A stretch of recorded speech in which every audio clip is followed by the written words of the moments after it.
I'm 60 years old. I've saved $750,000 and my financial advisor is recommending that I purchase an annuity. Does it make sense for me or does it make sense for them? Hi, my name is Jim Martin. I'm a financial advisor with Martin Wealth Solutions, and today we're going to jump right into the financial planning software and figure out, does it make sense to own an annuity? Now, before we get started, I want to walk you through some of the features of annuities, so if you're considering these, you'll make the right decision. Number one, annuities are generally what we consider commissionable products.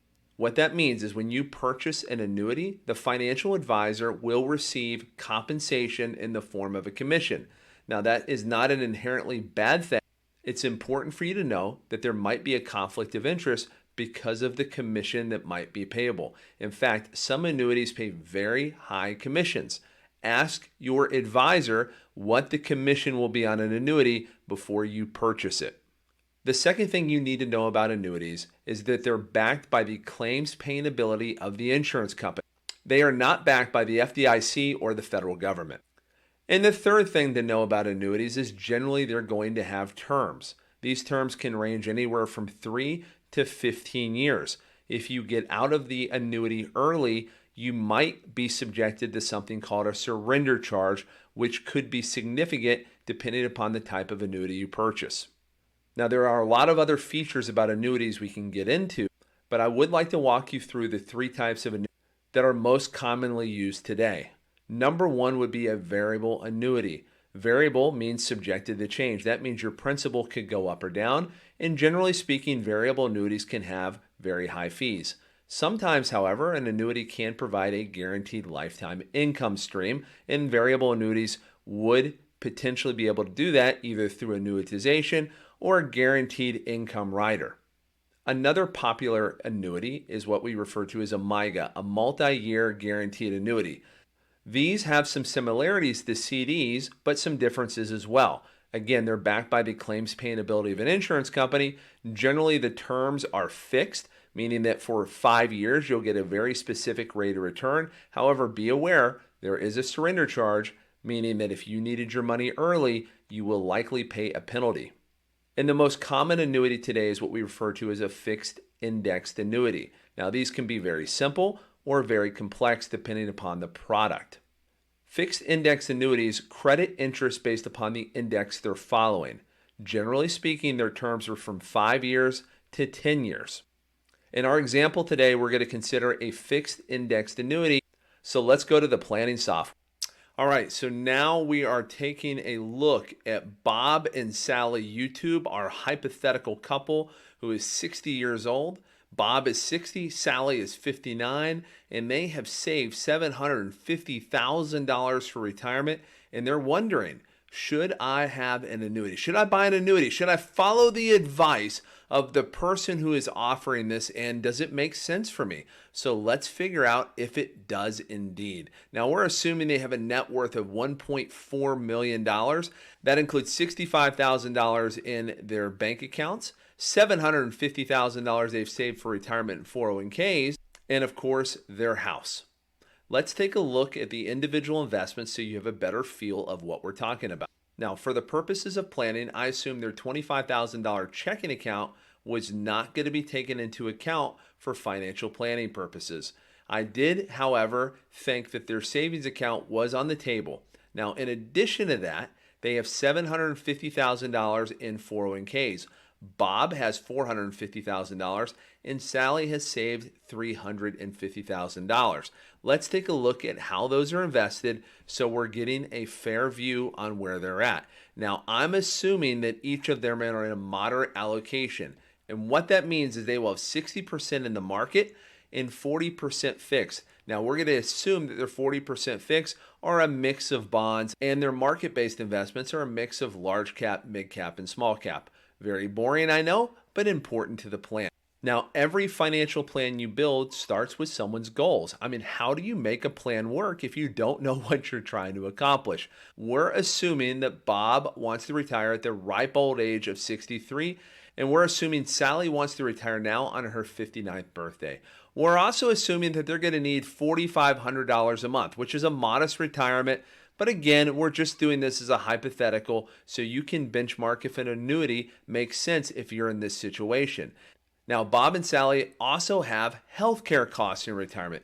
Because they're retiring prior to 65, they're going to have to get private health insurance either through the exchanges or through a Medi-Share or cost-sharing plan or a private insurance plan. Now, we're going to assume that they're going to need $6,145 a year, each of them. Now, we do index that for inflation. This is important. When you're going to build a financial plan, it's important that you take a realistic look at what inflation will do to the cost over time. We're also doing that for their retirement plan. We're going to use an inflation-adjusted spending strategy, which what that means is that every year they're going to get a raise in order to keep up with inflation. In addition to that, we are also assuming that there's going to be a long-term care cost at some point in their life. Now, I heard an interesting stat, and I can't say conclusively if this is true, but I think it illustrates the point. 80% of men will die married, and 80% of women will die alone. Think about that for a second, especially if you're a woman. Why is that? Think about the impact of that, especially if you're a woman.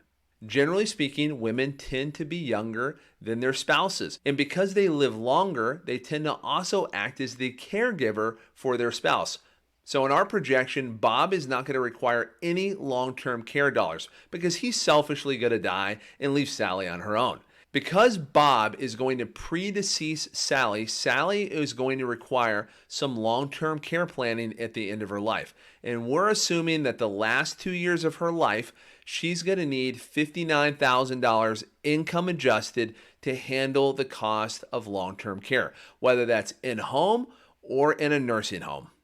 Now, we're also assuming that Bob is going to continue to work and make $85,000 a year, saving 10% in his 401k, and Sally's salary will stop when she retires. We're also making the assumption that Bob and Sally are Social Security eligible, and we're just going to utilize the software's estimated amounts for Social Security, turning those on at their full retirement age. Now, I'm not certain that would be in their best interest or not. We've not done any Social Security optimization planning for this couple yet.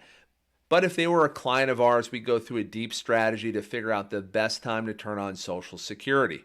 Now let's go take a look at the tape and see if they're going to need an annuity or not. Now, as you can see by this screen, they have a 69% probability of success. However, they have a 31% chance of failure. And for most people, that would not be a good stat. We like our clients to be above a 90% when we're doing these kinds of projections. As we dive deeper in the plan, we're going to take a look at the asset simulation results. And by the way, the 69% on the previous screen was derived from what we call Monte Carlo analysis, which takes 1,000 different scenarios, high inflation, low inflation, great markets, bad markets, flat markets, and scores those together for a probability of success. This does the same thing. We're taking a look at the probability based upon hundreds of different scenarios. Monte Carlo simulation, stress test, and viewing specific scenarios can help you evaluate your retirement plans. That's what it says at the top, and I agree with that as well. Now, as we dive a little deeper into this, we can see that at 89 years old is where the risk really begins to manifest and show up.